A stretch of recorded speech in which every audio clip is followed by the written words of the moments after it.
So with the HRT or the MHT, the most effective treatment, this is the most effective treatment for healthy women.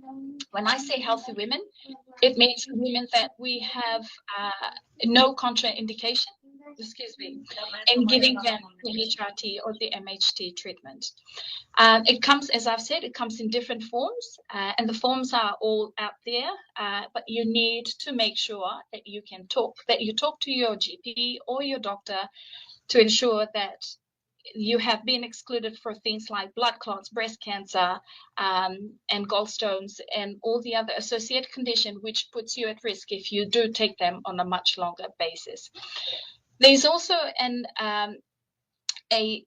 available preparation of vaginal estrogen that's out there in the market. We routinely prescribe it for our women, and it's called a vesting cream or estriol pessaries.